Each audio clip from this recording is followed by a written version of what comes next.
Vamos lá, gente, vamos falar um pouquinho sobre família, como eu falei, e vamos continuar usando o texto do Novo Testamento, o texto de Efésios. Paulo escreve esse texto aos Efésios, falando sobre relações. É muito interessante essa conversa que Paulo tem com o pessoal lá em Éfeso. Ele está falando sobre relacionamento. Ele começa falando sobre relacionamento entre os irmãos da própria comunidade. E aí ele vai se aprofundando e fala sobre marido, fala sobre mulher. A gente já teve essas conversas aqui anteriormente. E aí desemboca na questão paternidade, maternidade, pais, filhos. E a gente entra então nessa conversa hoje. Vamos lá para Efésios capítulo 6, versículo 1 a 4, que diz assim: Filhos, obedeçam a seus pais no Senhor, pois isso é justo. Honra teu pai e a tua mãe, este é o primeiro mandamento com promessa, para que tudo te corra bem e tenhas longa vida sobre a terra. Pais, não irritem seus filhos, antes criem-nos segundo a instrução e o conselho do Senhor. É muito importante nós pensarmos numa base inicial, que já foi construída nas últimas conversas que nós tivemos, para a gente entrar e falar sobre filhos. Porque a criação de filhos, som, oi, som. Oi.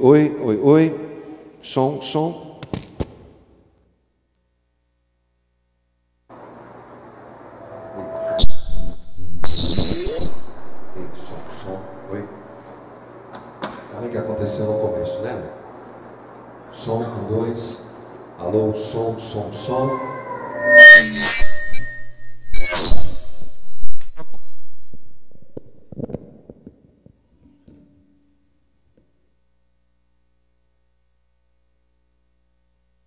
Tudo bem?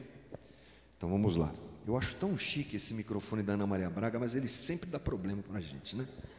Então vamos desse aqui mesmo, vamos ao tradicional. Muito bem. Falar sobre criação de filhos demanda pensar no ambiente familiar.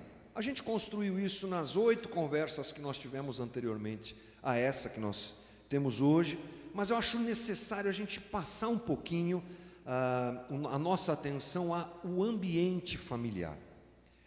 Deus cria o homem e constitui a relação homem e mulher.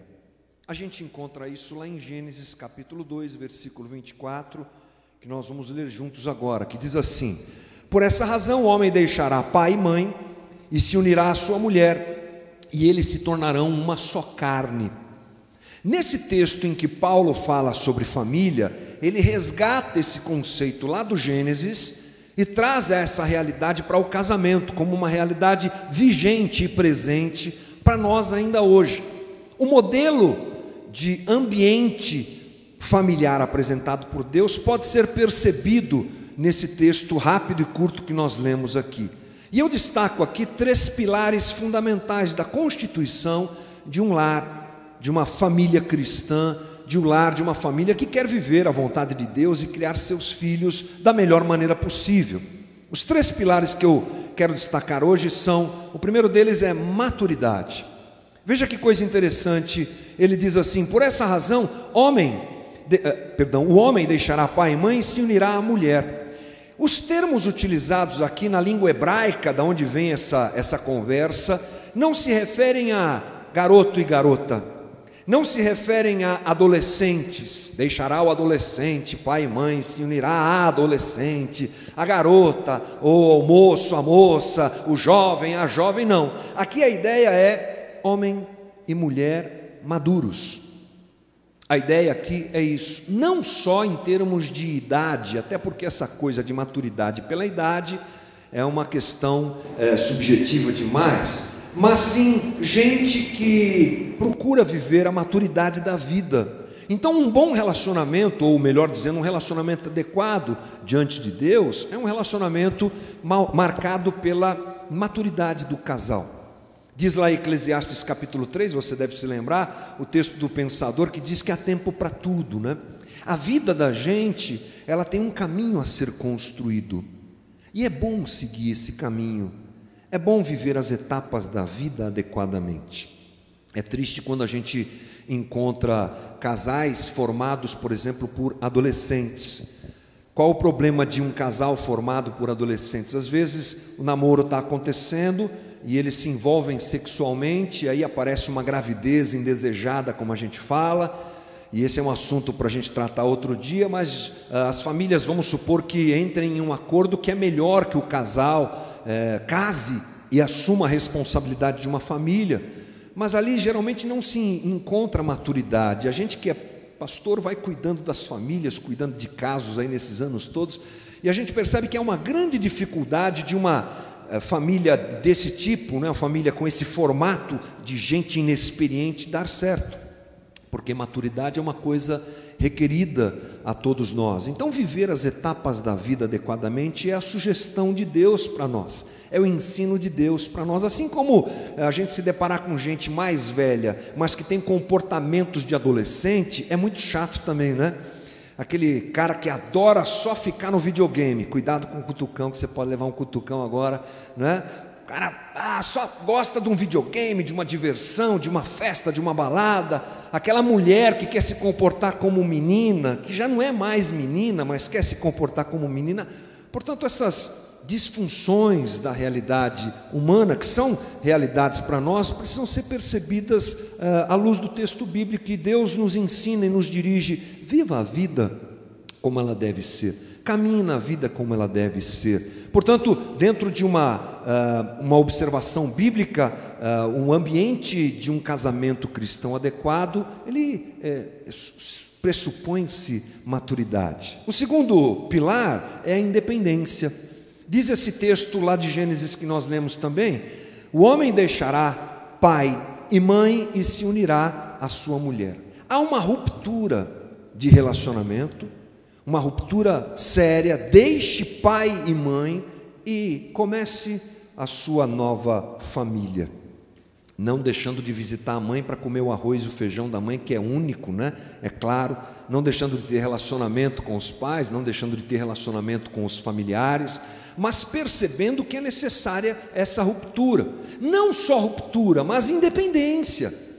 Aqui nós percebemos a ideia da maturidade no agir, no tocar a vida de casado, no assumir a responsabilidade, no abraçar as coisas, ir para cima, trabalhar, não é? Viver de uma forma independente. Nesse sentido é a sugestão do termo bíblico, do texto bíblico. Não independente completamente, porque nós precisamos uns dos outros, mas essa ideia é presente aqui, ela deve ser por nós observada. Trabalho, responsabilidade, dedicação pela família, é esse tipo de ideia que a gente tem quando observa essa frase em que o homem deixa pai e mãe e se une à sua mulher, para os dois serem uma só carne. E aliás, o terceiro pilar é o pilar baseado nessa última parte da fala: e eles se tornarão uma só carne.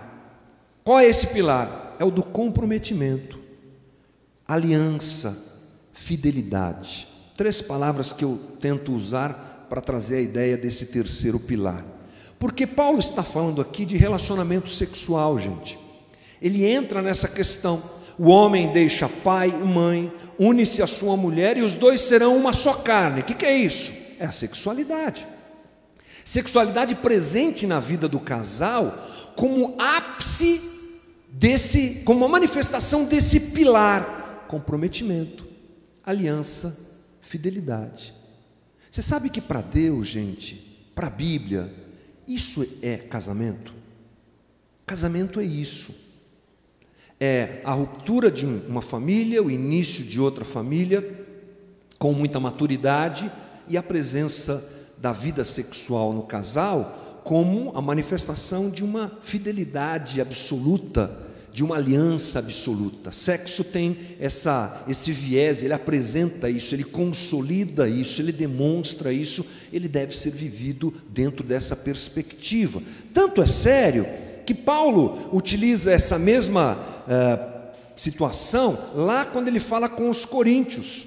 A igreja em Corinto, uma igreja complicadíssima, cheia de problemas, cheia de prostituição, tal. Olha o que ele diz lá em 1 Coríntios 6,16. Vocês não sabem que aquele que se une a uma prostituta é um corpo com ela? Pois como está escrito, aí ele resgata esse texto que nós estamos falando aqui, os dois serão uma só carne.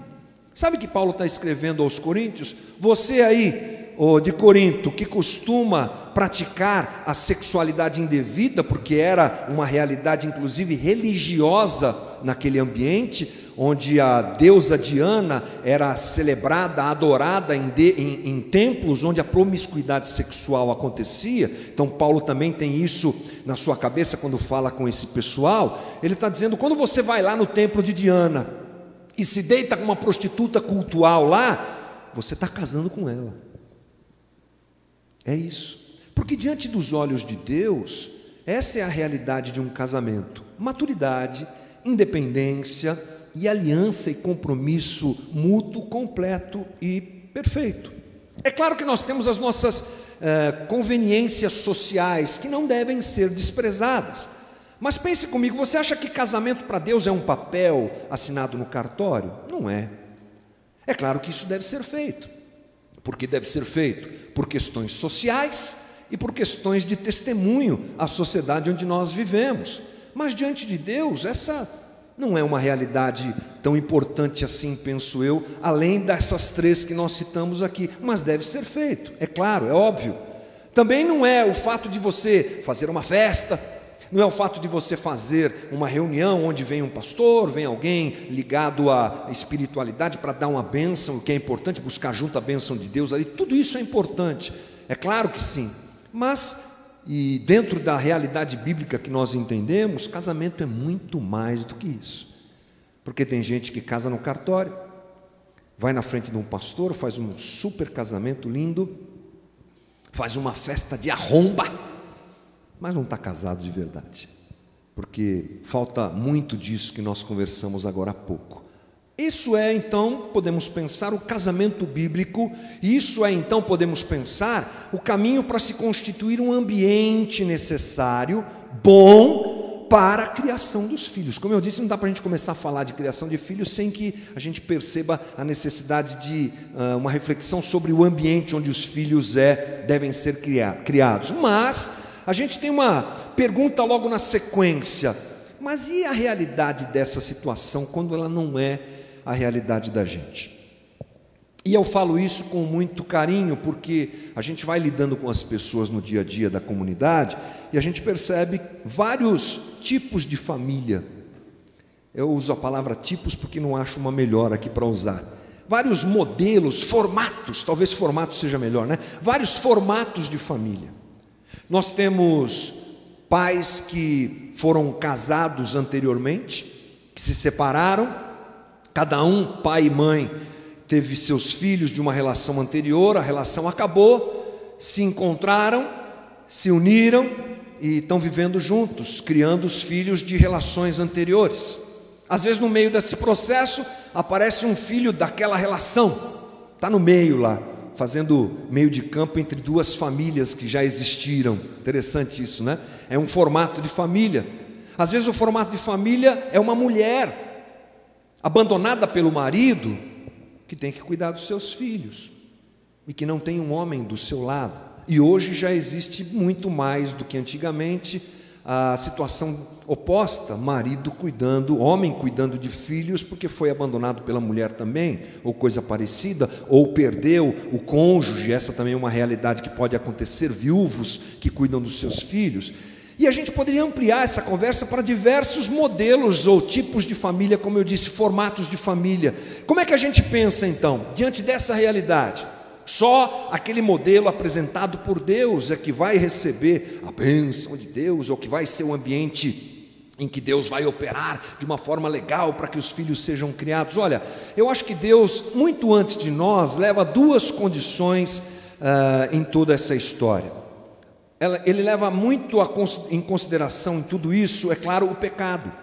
A nossa realidade pecadora e pecaminosa, e nós já conversamos sobre isso aqui, quando Jesus diz que pela dureza do coração é que a carta de divórcio, por exemplo, deve ser dada, porque o pecado influencia absurdamente, talvez até posso dizer absolutamente, as relações.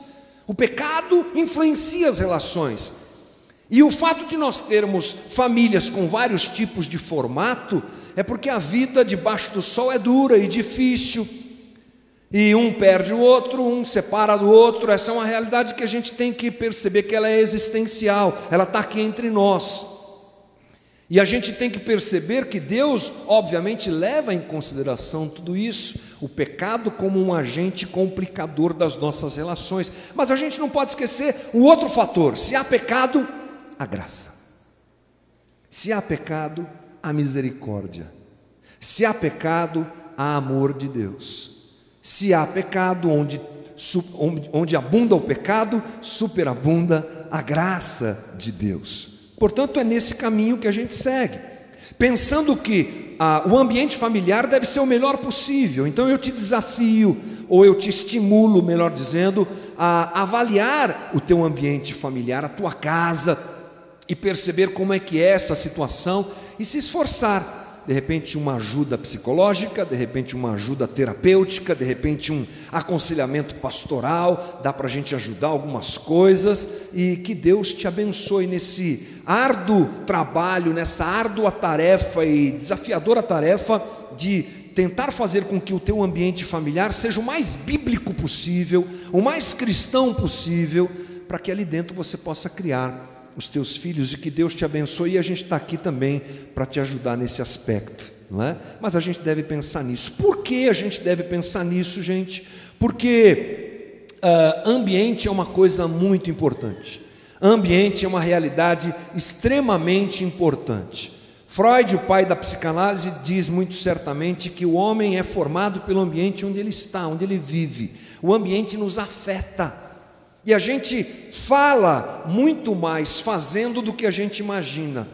Os nossos filhos nos percebem na atitude que nós temos muito mais do que nós imaginamos.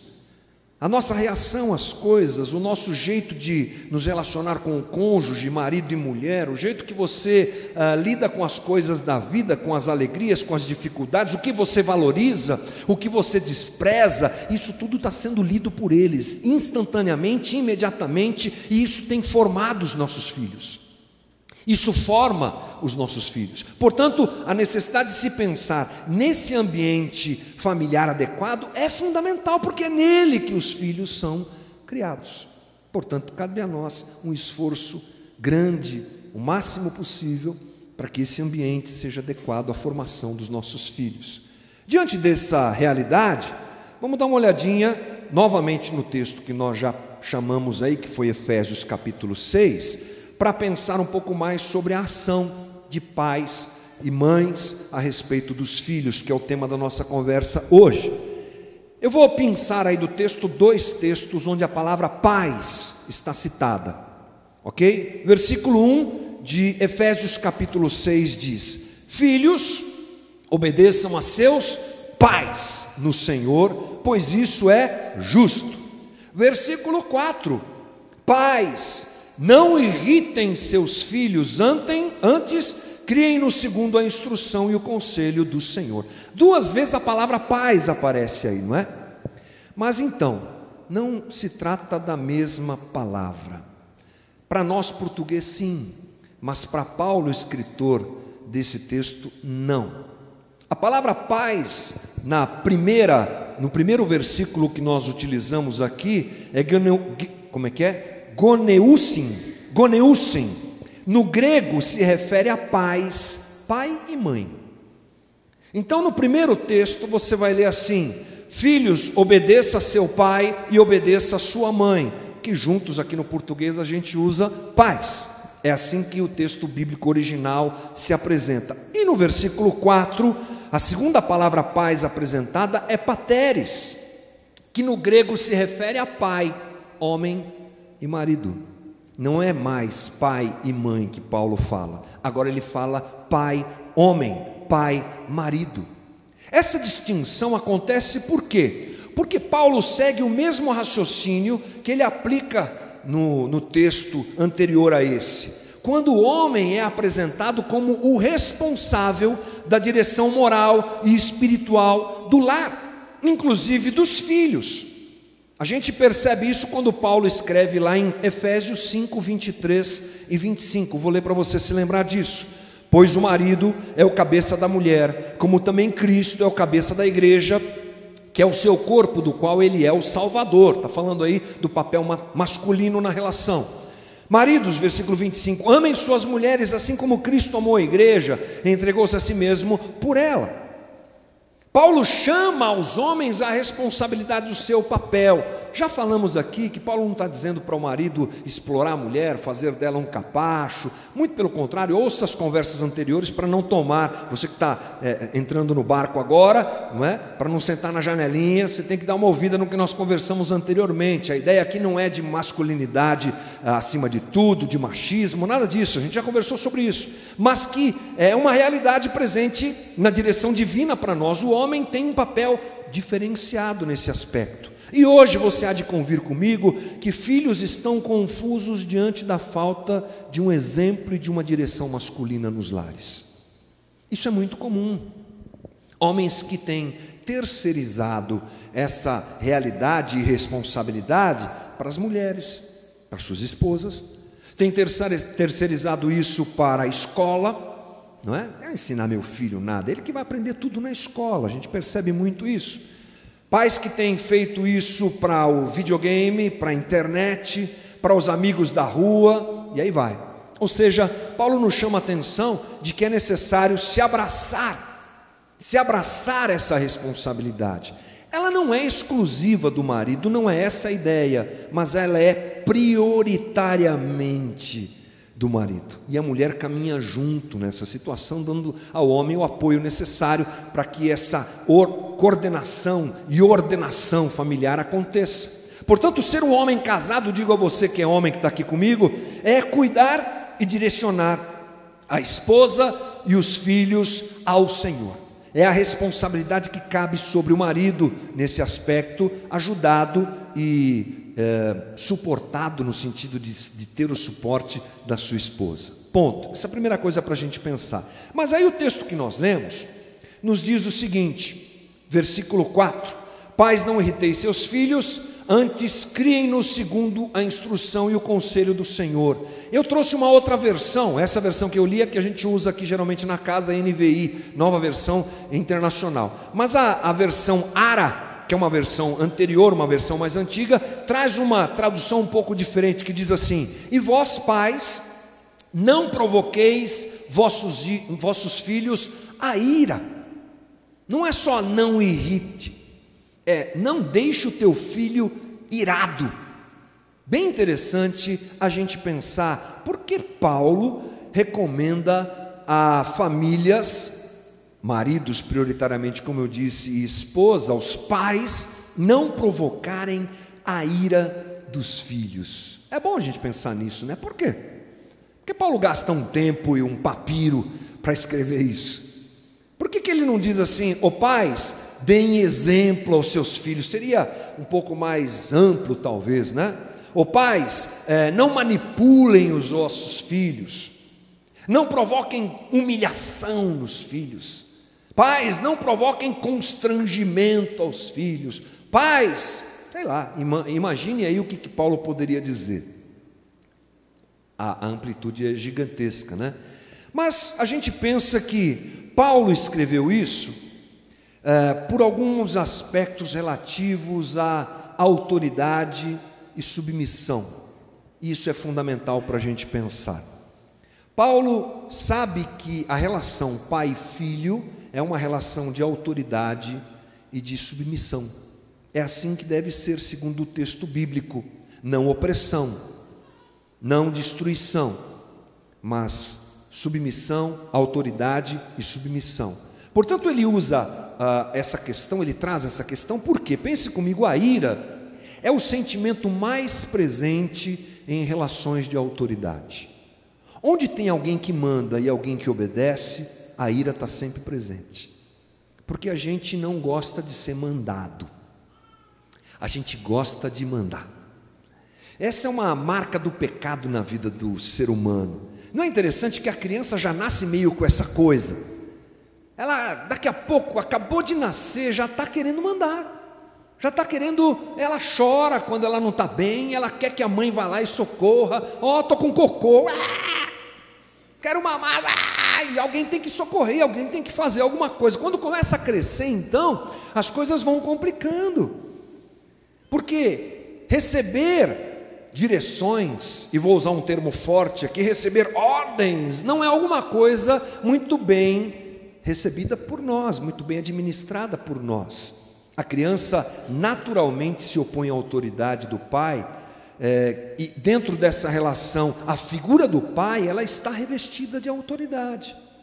O pai tem essa autoridade dentro da casa, os pais, até amplio aqui essa nossa colocação. Portanto, Paulo está dizendo que a ira sempre está presente, mesmo nos ambientes mais adequados, como esse que nós conversamos agora, mesmo quando o pai ama de verdade os filhos, pai e mãe amam de verdade os filhos, a coordenação do ambiente tem que acontecer. A criação implica em dizer sim e dizer não.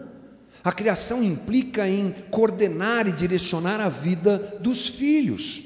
Essa é a ideia de criação. Mesmo no lugar mais adequado, de paciência, de amor, tem sempre a ira por perto, porque ninguém gosta de receber ordens. É preciso, portanto, digo a você, pai e mãe, se esforçar sem perder a autoridade. Se esforçar no sentido de exercício de autoridade, sem que essa autoridade faça evoluir a ira, faça se apresentar a ira. O exercício da autoridade do pai e da mãe dentro do lar, portanto, deve ser de um jeito, deve acontecer de um jeito em que a ira se afaste, mas não se faça presente, porque ela provavelmente estará presente. E mesmo quando a gente trata os filhos da melhor maneira possível, de vez em quando tem uma explosão, uma faísca, uma pega, uma treta. Por quê? Por conta desse ambiente em que um manda e o outro tem que obedecer. A segunda coisa, penso eu, é que Paulo recomenda o cuidado com relação à ira, porque a ira amortece as demais emoções do ser humano. A ira é um instrumento para a gente perder a realidade. O senso de realidade vai embora diante da ira.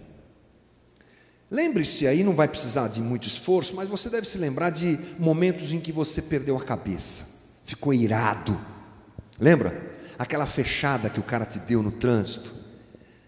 Ficou nervoso, saiu xingando, cantou o pneu, não sei o que lá, quis devolver a fechada.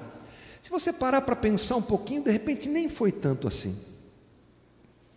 As coisas boas vão embora diante da ira. A ira entorpece sentimentos. A ira faz a gente perder a capacidade de olhar coisas boas. Quem está irado amplifica sentimentos ruins dentro de si e perde a cabeça. Portanto, a ideia de Paulo, com certeza, é dizer para a gente que a ira devora a alegria, que a ira devora a esperança, que a ira devora a gratidão, a ternura, a compaixão. Quando a ira se apresenta, tudo aquilo que foi feito em prol da relação vai embora.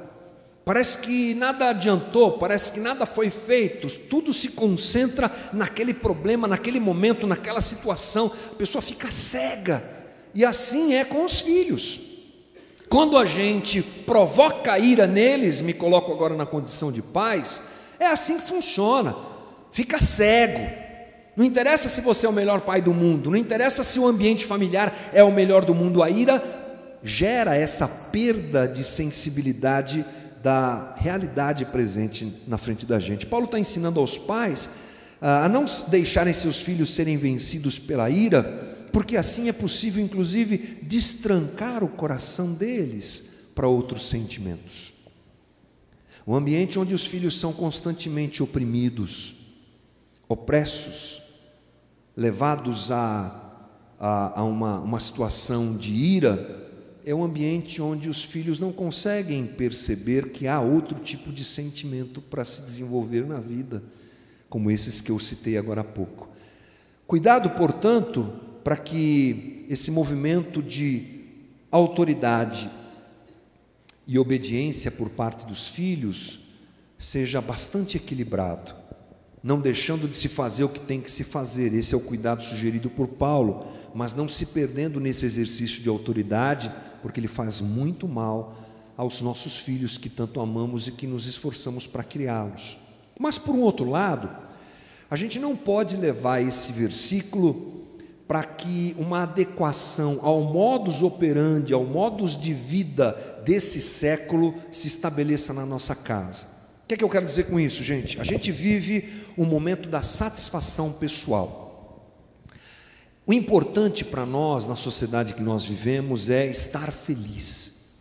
Todo tipo de situação que se opõe à felicidade humana é rejeitado. A pessoa quer ser feliz, todo mundo quer ser feliz. Se eu tiver que burlar regras morais, se eu tiver que burlar regras familiares, se eu tiver que passar por cima de coisas, de valores, principalmente quando a gente trata aqui de espiritualidade, de Bíblia, de valores cristãos, não interessa, eu quero a minha felicidade, porque o que é importante é que toda a leitura que eu faço da vida é diante do que eu sinto.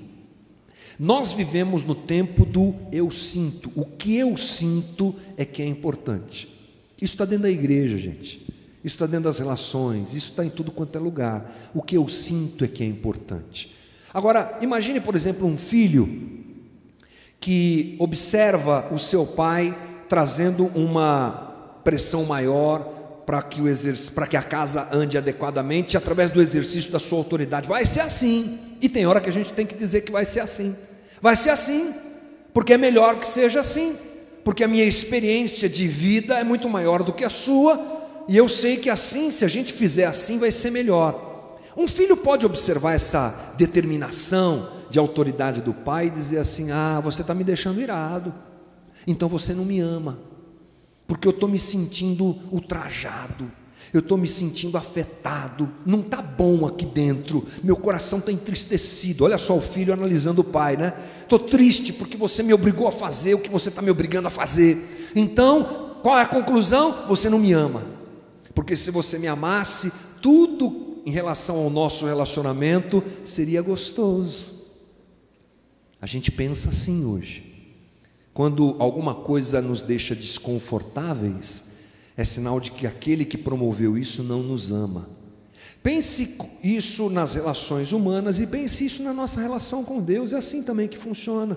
A gente não gosta de passar por problema na vida. Quando a gente passa com problema na vida, um cristão imaturo, um cristão despreparado, um cristão levado pelas pseudo-linhas teológicas hoje, do amor de Deus acima de tudo, ele se sente violentado por Deus, ele se sente abandonado por Deus.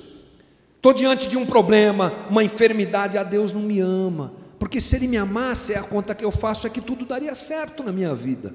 Isso se estabelece também nas relações, principalmente nas relações familiares. Então, esse tempo da valorização do bem-estar emocional não pode interferir nesse momento da relação que nós estamos dizendo, onde um determina e o outro tem que fazer. Porque imagine você a figura do Cristo, Jesus. Tem figura mais adequada para a gente observar em relação a relacionamentos interpessoais e a tudo? Não tem. Se a gente quer pensar em alguém perfeito, a gente olha para Cristo. Ele é o Deus encarnado. E Deus está dizendo: olha como eu sou assim. A encarnação de Cristo tem esse viés também de nos mostrar o próprio Deus. Ele se revela através do Filho, o Filho revela ao Pai. E quando eu olho para Jesus, o que é que eu encontro? Eu encontro alguém que muitas vezes deixou gente irada, né? Já pensou nisso? Ele entra no templo e chuta o balde e fala com os caras que eles estavam fazendo da casa do pai um lugar inadequado, estavam violentando aquele ambiente sagrado. Ele repreende os seus discípulos duramente, ele dá umas pegadas em Pedro assim, fortíssimas. Jesus determina as coisas e a ira do outro lado acontece, mas ele não peca. Ele não peca. Portanto, para nós pais, essa percepção eu acho que é fundamental. Perceber como é que o nosso filho está recebendo as ordens e determinações de autoridade que nós realizamos na família, e não permitir que isso seja usado como um instrumento para dizer: você não me ama, porque quem ama cuida. Quem ama dirige, quem ama repreende quando necessário, quem ama exorta, quem ama conduz, quem ama não larga na vida, quem ama não vê o outro se dando mal ou caminhando para se dar mal e não interfere, quem ama educa, quem ama diz não, muitas vezes. Portanto, digo aos filhos, não interpretem os nãos ou sims do seu pai, da sua mãe, como falta de amor, porque não é essa a realidade. E digo aos pais, cuidem-se nessa relação pais e filhos, para que isso não aconteça. O que deve ser evitado, portanto, é aquilo que a gente pode pensar como óbvio. A nossa conversa faz a gente pensar em algumas coisas óbvias. Quais tipos de coisas óbvias? Gritos, castigos injustos, hipocrisia de falar uma coisa e não viver, injustiça verbal, humilhação verbal, esse tipo de coisa eu acho que a gente nem precisava falar, mas dizem que a gente precisa falar até o óbvio, então estamos falando do óbvio. Cuidado com isso, porque isso vai gerar ira da parte dos teus filhos contra você. Essa coisa em que a gente passa do limite e que de vez em quando acontece, precisa ser alvo da nossa atenção. Pense mais antes de falar. Cuidado com a tua própria condição de ira sobre os teus filhos, porque isso vai fazer mal. Mas também há aquilo que não é óbvio, e aquilo que não é óbvio deve ser visto, percebido por você pai, por você mãe. Cabe a nós encontrarmos na relação pai e filho o que pode indevidamente gerar ira. Você sabe o que é que teu filho não gosta quando você faz e que desperta uma ira nele. Avalie se isso é adequado. Avalie se não há até um viés de agora ele vai ver que eu vou fazer justamente aquilo que ele não gosta. Vou dar aquela ordem que ele detesta. Cuidado, esse joguinho que muitas vezes se estabelece dentro das relações é muito prejudicial para a criação dos nossos filhos. O maior exemplo que a gente tem, como eu disse agora há pouco, é o Cristo. O maior exemplo que a gente tem como pai é o Pai, Deus. Deus como Pai é um ótimo exemplo para a gente pensar num fechamento dessa conversa. Pense comigo, Deus nunca nos deu motivo para a ira. Quem aqui acha que Deus já deu algum dia motivo para você estar irado?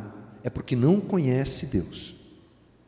Você pode conhecer uma projeção de Deus, você pode ter uma ideia filosófica sobre Deus, você pode ter até uma ideia evangélica sobre Deus, mas conhecer a Deus talvez você não conheça, porque Deus é absolutamente justo na sua maneira de lidar conosco. Portanto, não há da parte de Deus, isso é bíblico, e isso a gente pode atestar na caminhada que a gente vai desenvolvendo com Deus, de que nada que Deus tenha feito com a gente pode proporcionar a nós ira, jamais. Mas pensa comigo, a gente assim mesmo se ira contra Deus. Mesmo a gente servindo um Deus cristão e amando um Deus cristão, que é o Deus que se esvaziou de si mesmo, como Paulo diz lá em Filipenses 2,5, que é um Deus que se fez gente, esteve entre nós e nos mostrou como viver, como nos relacionar, que é um Deus que, sem nós merecermos nada, vai ao sacrifício pleno da cruz, morrer por nós. Mesmo esse Deus que não provoca ira e faz tudo por nós, às vezes recebe a nossa ira aliás, às vezes não, sempre, porque somos assim, né? Nós nos iramos contra Deus frequentemente. Mesmo esse Deus amoroso em toda a sua plenitude, recebe de nós ira. Nós nos orgulhamos, nós nos fechamos, nós viramos as costas para Deus, e aí essa é a relação que a gente tem, um Deus perfeito, um pai perfeito, com filhos birrentos, mimados, que viram as costas para Ele. Mas olha o que esse Deus faz, gente. Ele resolve a nossa questão da ira. A questão da ira que nós temos contra Ele é assumida por Deus. Ele assume totalmente o ônus dessa ira. Deus absorve a minha ira e a tua ira. Isso é incrível e maravilhoso. Vamos ler o que Paulo nos fala sobre isso, lá também no livro de Efésios, capítulo 4 e 5, vai aparecer no telão para você entender, diz assim, Efésios 4:31, longe de vós toda amargura e cólera, e ira, e gritaria, e blasfêmias, e assim também toda malícia. Antes sede uns para com os outros benignos, compassivos, perdoando-vos uns aos outros. Paulo está inspirado por Deus, nos dando instruções de relacionamento, mandamentos de relacionamento, ok? Isso aqui se aplica para tudo: comunidade, trabalho e família. Eu posso pegar muito bem essa direção de Paulo aqui e colocar dentro da minha casa, não é? Pai, mantenha longe de você toda cólera, amargura, cólera, ira, gritaria. Está aqui, ok. Mas sabe o que é uma coisa incrível que a gente encontra na personalidade de Deus, na personalidade divina? É que Deus nunca diz assim: faz o que eu mando, mas não faz o que eu faço. Nunca você vai encontrar esse tipo de coisa. Olha só como esse versículo termina. Eu cortei um pedacinho aí para a gente parar e refletir nisso. Olha como ele termina: como também Deus em Cristo vos perdoou. Olha, entre vocês não deve ter cólera, gritaria, amargura, essa brigaiada toda tem que acabar, porque Deus em Cristo também te perdoou. Ele não diz só seja assim, ele diz seja como eu sou, porque eu fiz isso por você. Aqui está o Deus Pai enviando o seu Filho para pagar o preço da nossa ira. Isso para mim é poderoso, é lindo, é incrível. Deus não está somente dizendo para nós não nos irarmos, mas o texto diz que Ele pagou o custo da sua ira e da nossa ira na pessoa de Cristo. É o Deus sendo plenamente Pai por nós. Ele absorve o custo da nossa própria ira para com Ele, na pessoa de Jesus Cristo. E aí Paulo continua, porque nós estamos falando do finalzinho do capítulo 4, início do 5. Olha o que ele diz no 5: sede, pois, imitadores, como filhos amados, e andai em amor, como também Cristo nos amou, e se entregou a si mesmo por nós, como oferta e sacrifício a Deus, em aroma suave. Somos filhos de Deus, se confessamos Jesus Cristo como Senhor e Salvador, e pela fé em Cristo Jesus como Senhor e Salvador, somos filhos de Deus, é o que a Bíblia nos ensina. Ele é o nosso Pai, e como Pai, Ele paga o preço pela nossa ira, e nos diz: então, agora você faça a mesma coisa, agora você segue esse caminho e perdoa, agora você segue esse caminho e absorve a ira do teu filho, da tua filha, da tua casa. Primeiro então, irmãos, acontece no coração dos pais. Primeiro então acontece em nós, pais. Essa transformação, esse movimento que estabelece um ambiente adequado à criação, acontece em nós. Pais, não provoquem a ira dos filhos. Ou seja, para que isso aconteça, eu preciso suprimir, inicialmente a minha própria ira. Eu preciso suprimir, primeiramente, a minha própria ira. Substituir a minha ira por bons sentimentos, alegria, compaixão, amor. Deus nos chama para sermos pais cristãos. E um pai cristão é aquele que se transforma, ou é transformado, melhor dizendo, pelo amor de Cristo na sua vida, pelo Evangelho de Cristo na sua vida. E isso vai se refletir e se desdobrar sobre os teus relacionamentos, inicialmente, prioritariamente, dentro da nossa casa, porque a gente fala e exterioriza aquilo que está dentro da gente. Não foi isso que Jesus disse, Mateus 12:34? Raça de víboras, como podeis falar essas coisas sendo maus? Porque a boca fala do que está cheio o coração. A ira que a gente exterioriza é que provoca a ira dos nossos filhos. Os primeiros a serem tratados, portanto, somos nós. Os primeiros a perceberem a relação somos nós. E como é que a gente vive isso? A gente vive isso abraçando o Evangelho de Jesus Cristo. Ser cristão significa receber perdão gratuitamente de Deus por todos os nossos delitos e delitos e pecados. É deixar o sorriso de Deus em Cristo derreter décadas de ira rude, entorpecente, desprovida de sentimentos de baixo nível. Então deixamos essa cura fluir para nós, de nós para com os outros, diz John Piper sobre esse assunto. Achei muito bonita essa colocação dele.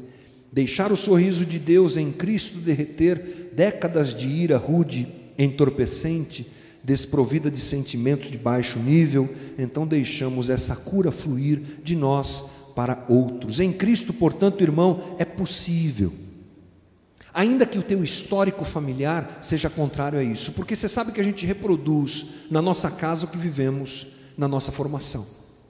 Isso é assim que funciona. Dificilmente não é assim que funciona. Geralmente é assim: apanhou muito, foi muito humilhado, foi muito agredido, foi muito violentado em tantas coisas, vai reproduzir esse processo, essa postura, esse comportamento. Mas em Cristo este ciclo pode e é interrompido. Como já ouvimos aqui algumas conversas sobre o CR, a gente não precisa dar conta do que fizeram com a gente no sentido de entender plenamente. A gente precisa ajustar as coisas que fizeram com a gente para a gente não reproduzir isso mais à frente. E o Evangelho nos proporciona.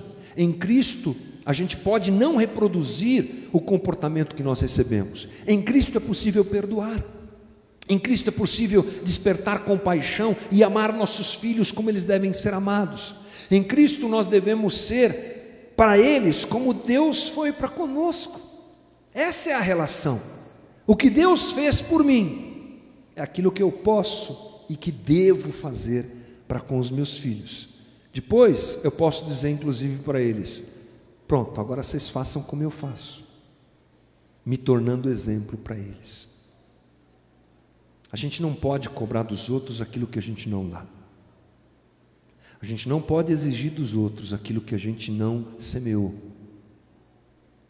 E esse é um movimento de Deus que faz com que a gente seja um instrumento maravilhoso na vida da nossa família. E eu gostaria de, quando muito velhinho, já estou velho, mas quando eu estiver muito velho, perceber que eu fui misericordiosamente, é claro, um instrumento de Deus na vida dos meus filhos, como meus pais foram instrumentos de Deus na minha vida e continuam sendo. Misericordiosamente, o meu status familiar é uma bênção, foi uma bênção e continua sendo uma bênção, e o mérito, é claro, é de Jesus, é da sua graça e misericórdia. Mas eu gostaria mesmo de chegar nos últimos dias da minha vida e ter meus filhos ao meu lado, percebendo que eu consegui, pela graça de Deus e misericórdia de Deus, ensiná-los e dirigi-los diante da realidade que eu vivi para com Deus, da relação de Deus para comigo. Me amou, me perdoou, absorveu a minha ira. Assim eu entendi, assim eu reproduzi na vida deles, e assim eles, espero eu, continuem reproduzindo na vida dos seus filhos. Essa é a convocação que Deus faz para a gente. Eu sei que é difícil, irmãos. Nesse mundo louco de meu Deus, criar filhos é difícil. Tem gente, inclusive, que prefere não ter filhos. Mas é possível, dentro da realidade do Evangelho, a gente reproduzir os valores de Cristo, e a obra que Deus fez na nossa vida também aconteça na vida dos nossos filhos. Amém? O convite hoje, acho que é para todos nós olharmos para nós, primeiro indo de trás para frente, do fim para o começo. Primeiro observando se a gente percebe a obra de Deus na vida da gente do jeito adequado. Como é que você enxerga a obra de Deus na tua vida? Segunda pergunta: como é que você reproduz essa obra de Deus na vida dos teus filhos? Ou você não reproduz? Talvez seja essa a realidade. Você reproduz o que você recebeu, como eu disse, dos teus pais, da tua formação, o que talvez não tenha sido ideal. Tudo isso deve servir para nós sairmos daqui essa noite pensando, refletindo e observando o nosso jeito de reagir à vida dos nossos filhos e de interagir com a vida dos nossos filhos. Vamos orar? Eu quero pedir uma coisa: Quero pedir para pais e mães ficarem de pé comigo, porque nós precisamos da graça de Deus para sermos pais e mães, não é? Precisamos da misericórdia de Deus, precisamos do amor de Deus, precisamos da capacitação que vem de Deus, e é o que a gente vai pedir junto agora. Talvez a tua situação, a tua realidade familiar seja péssima, esteja péssima. Vamos orar por isso também, para que Deus nos ajude. Se você estiver com a tua esposa, marido, acho que vale a pena estar juntinho orando com ele, não é?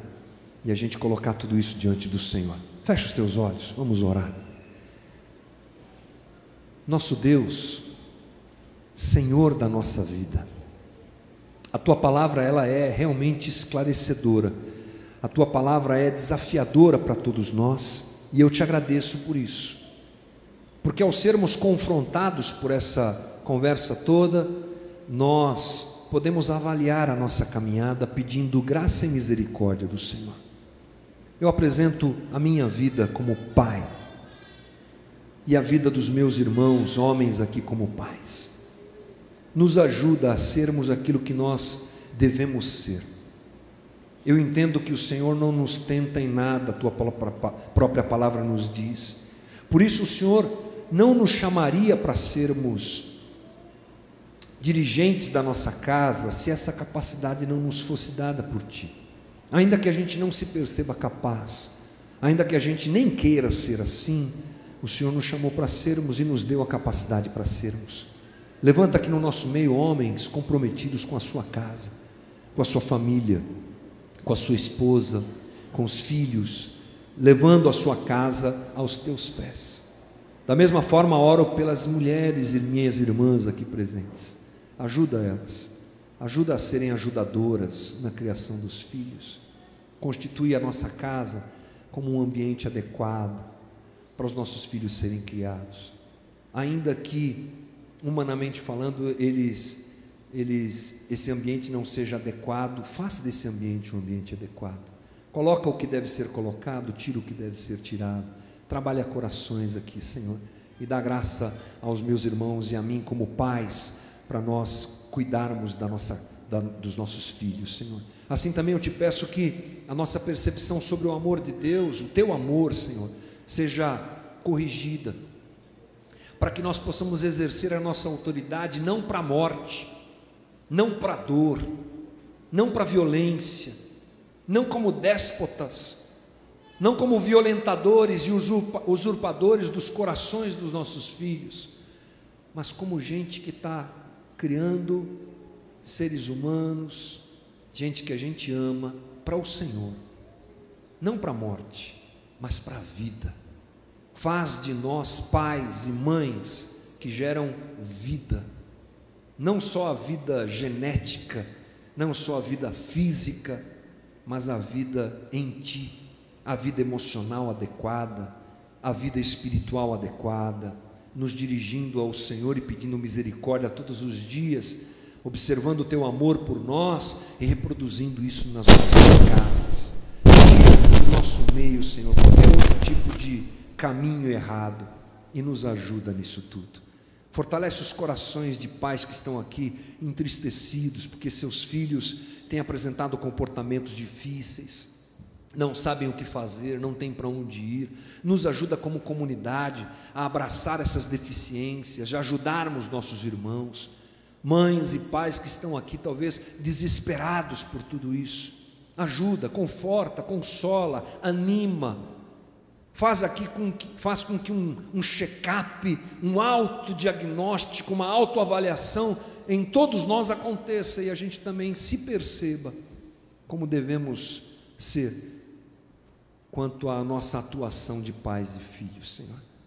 Obrigado pelo Teu movimento no nosso meio, obrigado pelo Teu amor, obrigado porque o Senhor absorveu a nossa ira, obrigado porque nós podemos nos refugiar em Ti e no Teu amor, e assim fazermos com os nossos filhos, que não sejam atacados pela nossa própria ira, mas que sejam abraçados e amados por nós absolutamente, e assim possamos ter deles a confiança, o respeito, a valorização e tudo aquilo que deve compor uma relação pais e filhos.